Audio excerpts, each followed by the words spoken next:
Hello दोस्तों, मेरा नाम मनीष है। मैं आप सबका स्वागत करता हूं आपके अपने YouTube channel Winsome edu classes में। हमने जो है पिछले वीडियो में क्लास सेवेंथ में जो है सल्तनत काल को पढ़ लिया था। ठीक, सल्तनत काल के आगे जो हमें पढ़ना है वो है मुग़ल वंश। आज के इस चैप्टर में जो है इस टॉपिक मुग़ल वंश तथा उसके आगे के वीडियोस को कवर करने वाले हैं।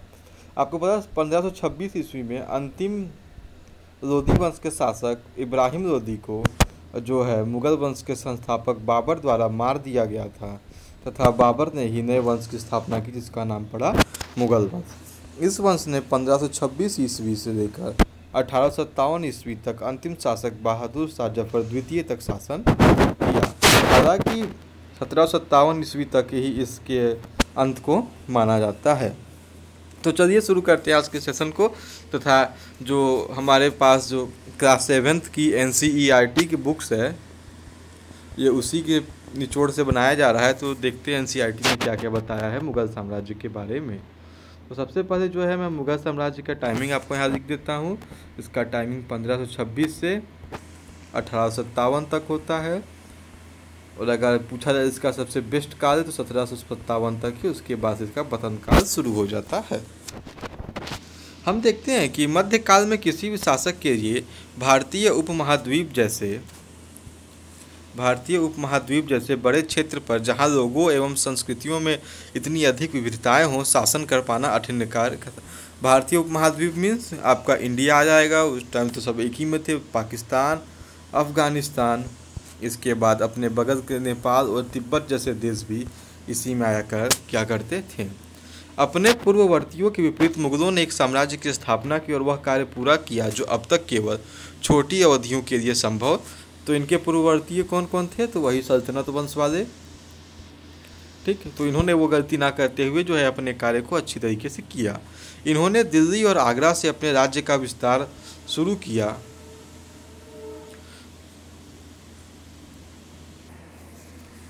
ठीक, दिल्ली और आगरा से अपने राज्य का विस्तार शुरू किया और 17वीं शताब्दी में लगभग संपूर्ण महाद्वीप पर अधिकार प्राप्त कर लिया। उन्होंने प्रशासन के ढांचे तथा शासन संबंधी जो विचार लागू किए वे उनके राज्य के पतन के बाद भी टिके रहे। मीन्स 17वीं शताब्दी में पूरे के पूरे भारत का किसका शासन हो गया था? मुग़लों का शासन हो गया था। आज भारत के, उसके बाद उन्होंने बहुत सारी चीज़ भी बनाई। आज भारत के प्रधानमंत्री स्वतंत्रता दिवस पर मुग़ल शासकों के निवास स्थान दिल्ली के लाल किले की प्राचीर से राष्ट्र का संबोधित करता। तो लाल किला का निर्माण किसने करवाया था? तो लाल किले का निर्माण भी जो है मुग़लों द्वारा करवाया गया था। बढ़ते आगे की ओर देखते हैं कि मुग़ल कौन थे, मुग़ल आखिर थे कौन। तो मुग़ल के बारे में हम जानते हैं कि मुग़ल दो महान शासक वंशों के वंशज थे। माता की ओर से वे मंगोल शासक, यहाँ किसकी बात हो रही है? यहाँ बाबर की बात हो रही है।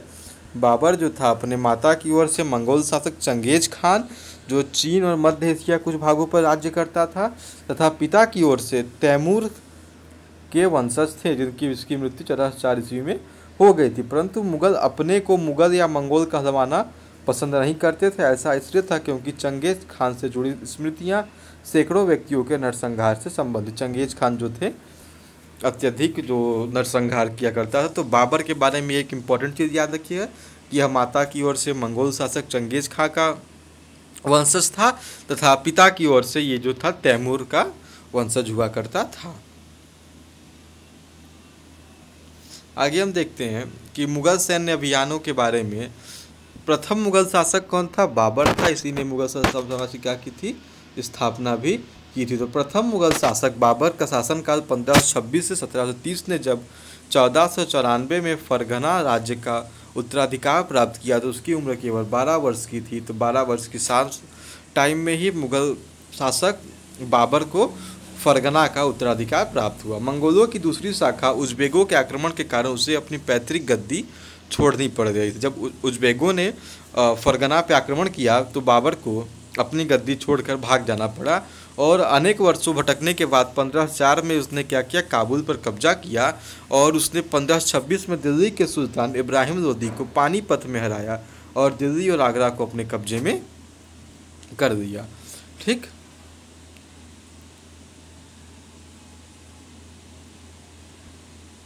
तो ये हम सब ने देख लिया इनका। अब हम देखते हैं कि मुग़ल सम्राट कौन कौन से मुग़ल सम्राट कब कब हुए तथा उनकी जो थी प्रथम प्रसिद्ध जो इन्होंने कार्य किए हैं उनके बारे में हम सब जो पढ़ते हैं। तो सबसे पहला मुग़ल सम्राट का नाम क्या था? बाबर। 1526 से 1530 ईस्वी। मात्र 4 वर्षों तक इसने भारत पर शासन किया। इसके बारे में कुछ महत्वपूर्ण चीज़ देख सकते हैं, यहाँ इसका चित्र बना हुआ है बाबर का। तो बाबर ने 1526 से पानीपत के मैदान में इब्राहिम लोदी एवं उसके अफगान समर्थकों को हराया था। बाबर ने बेसिकली अपने भारत में 4 युद्ध लड़े। पहला युद्ध 1526 में पानीपत में, दूसरा युद्ध खानवा में राणा सांगा के संग राजपूत राजाओं और उनके समर्थकों को इसने हराया था। तीसरा युद्ध 1528 में चंदेरी में इसने राजपूतों को हराया था। और अपनी मृत्यु से पहले दिल्ली और आगरा पर मुगल नियंत्रण इसने जो था स्थापित कर दिया था। तो और एक अंतिम युद्ध इसने 1529 में भी लड़ा था, जो इसने घाघरा नदी के तट पर लड़ा था। ठीक, तो इसने 4 युद्ध जो है 15, 26, 27, 28, 29 और 30 में जो है इसकी मृत्यु हो जाती है। ये था जानकारी बाबर के बारे में। उसके बाद उसका पुत्र हुमायूं बनता है। इस हुमायूं का शासनकाल जो है 2 खंडों तक व्यतीत है। एक 1530 से 1540 10 वर्षों का एक काल, उसके बाद 15 वर्ष का अंतराल होता है, फिर 1555 से 1556 1 वर्ष। मतलब इसने पूरा 11 साल जो है शासन किया और 15 साल क्या किया? वनवास में गुजारा, मतलब स्ट्रगल किया। हुमायूं ने अपने पिता की वसीयत के अनुसार जायदाद का बंटवारा किया। प्रत्येक भाई को एक प्रांत मिला। इसके 4 भाई हुआ करते थे, तो इसके पिता की इच्छा थी कि इसके चारों भाइयों को जो है बराबर की जायदाद मिले। हुमायूं चूँकि बड़ा बेटा था, इसने अपने पिता की बात मानी और चारों संपत्तियों को बांट दिया। उसके भाई मिर्जा कामरान की महत्वाकांक्षाओं के कारण हुमायूं अपने अफगान प्रतिनिधियों के सामने फीका पड़ गया। शेर खान, या जिसे शेर शाह सूरी भी कहा जाता है, हुमायूं को इसने 2 बार हराया था। 1539 में चौसा के युद्ध में, 1540 में कन्नौज में। ठीक, 1540 में कन्नौज में हारने के बाद हुमायूं जो है अपनी जान बचाकर भाग गया वापस कहाँ? ईरान की ओर। ईरान में अपने दोस्त सफाविद शाह के मदद से इसने 1555 में दिल्ली पर पुनः कब्जा किया, परंतु अगले वर्ष ही इमारत मतलब एक सीढ़ी थी दीन पनाह नामक सीढ़ी, पर से गिर कर इसकी मृत्यु हो गई। दीन पनाह एक पुस्तकालय था, उसी से गिर कर इसकी मृत्यु हो गई थी। उसके बाद जो है इसका बेटा अकबर शासक बनता है। अकबर जो है जब 13 उसका 1556 से 1605 ईस्वी तक इसने शासन किया। जब 13 वर्ष का था तभी अकबर को सम्राट बना दिया गया।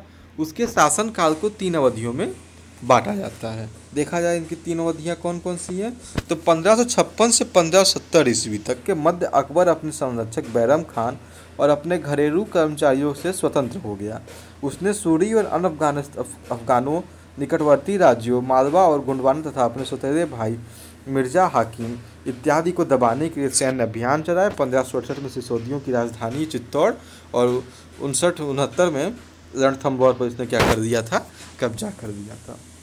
दूसरा जो इसका शासनकाल 1570 से 85 15 वर्षों में इसने गुजरात के विरुद्ध सैन्य अभियान चलाया और इन अभियानों के पश्चात उसने पूर्व में बिहार, बंगाल, उड़ीसा में अभियान चलाए और सबको जीता। तीसरा अभियान 1585 से 1605 20 वर्षों तक साम्राज्य का विस्तार किया। उत्तर पश्चिम में अपने अभियान को चलाया और सफ़ाविदों को हराकर, जिसने हुमायूं की मदद भी की थी, कांधार पर कब्जा किया और कश्मीर को भी अपने राज्य में जोड़ दिया। अपने शासन के अंतिम वर्षों में अकबर की सत्ता राजकुमार सलीम के विद्रोहों के कारण अड़खड़ाई। यही सलीम आगे चल के सम्राट जहांगीर कहलाता है। अगला शासक कौन है? जहांगीर है। जहांगीर ने अकबर के सैन्य अभियानों को आगे बढ़ाया। इसका शासनकाल 1605 से 1627 ईस्वी तक सैन्य अभियानों को इसने आगे बढ़ाया। मेवाड़ की सिसोदिया शासक अमर सिंह ने मुगलों की सेवा की। इसके बाद सिखों, अहोमों और अहमदनगर के खिलाफ अभियान चलाया, जो पूर्णतः सफल नहीं हुए। फिर इसके अंतिम शासनकाल में इसका राजकुमार खुर्रम था, जो शाहजहाँ का विद्रोह किया और इसके जो है मृत्यु हो जाती है। ऐसे ही शाहजहाँ 27 से 58 तक ये बनता है। दक्कन में शाहजहाँ ने अभियान जारी रखे। अफगान अभिजात खान जहान लोदी ने विद्रोह किया और वह पराजित हुआ। इसके अलावा इसने ताजमहल का निर्माण करवाया था। 1657-58 में इसके पुत्रों के बीच उत्तराधिकार के लेकर युद्ध होता है, जिसमें कौन जीत जाता है? औरंगजेब जो है जीत जाता है और शाहजहाँ की बाकी ज़िंदगी जो थी इसे कैद में बितानी पड़ी थी। औरंगजेब जो है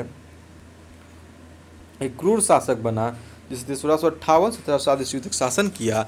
इसने 1663 ईस्वी में उत्तर पूर्व में अहोमों को पराजय किया और 1680 में उन्होंने पुनः विद्रोह कर दिया था। इसके बारे में जो सबसे महत्वपूर्ण है कि इसने 1685 में बीजापुर, 87 में गोलकुंडा पर अधिकार किया, 98 में दक्कन में मराठाओं जो छापा मार पद्धति का उपयोग कर रहे थे विरोध अभियान का प्रबंध स्वयं किया था। ठीक, इसके बाद इसकी मृत्यु के पश्चात जो उत्तराधिकार का युद्ध शुरू हो जाता है तथा ज़्यादा कुछ खास इनका पतन एक प्रकार से आप कह सकते हैं कि शुरू हो गया। आप ये देख सकते हैं मुगल साम्राज्य जो है कहाँ तक फैला हुआ है। 1586 में कश्मीर को मिलाया गया था। उसके बाद ये सारे क्षेत्र तो शुरू से ही इनके इलाके में थे ही। 68 में चित्तौड़ को जीता गया, 72 में गुजरात, 61 में मालवा, रणथंबोर आया 69 में, पटना आया 74 में, बंगाल आया भी 74 में। उसके बाद बीजापुर और गोलकुंडा क्रमशः 85 और 87 में मुगल साम्राज्य के अंत में आए।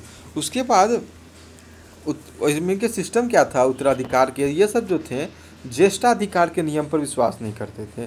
जैसा कि सब मानते थे कि ज्येष्ठ पुत्र को ही पिता के राज्य का उत्तराधिकार मिलता है, परंतु ये सब उन चीज़ों के बारे में नहीं मानते हैं। ठीक, उसके बाद इन्होंने मनसबदार और जागीरदार दो तरह की चीज़ों का चलाया था कि मुगलों की सेवा में आने वाले नौकरशाह क्या कहलाते थे, मनसबदार कहलाते थे तथा इन्हें जो है मनसब दिया जाता था। ठीक, तो मुगलों में इतना मनसबदार अपना वेतन राजस्व एकत्रित करने वाले भूमि के रूप में पाते थे जिन्हें क्या जागीर कहते थे और तकरीबन इक्ताओं के समान थी, परंतु मनसबदार मुक्तियों से भिन्न हुआ करते थे। ठीक, तो आज के सेशन में इतना ही। उम्मीद करता हूँ आपको पसंद आया होगा और आप मेरे जो है ग्रुप को, टेलीग्राम ग्रुप को ज्वाइन कर सकते हैं ताकि आपको जो है PDF मिलते रहे।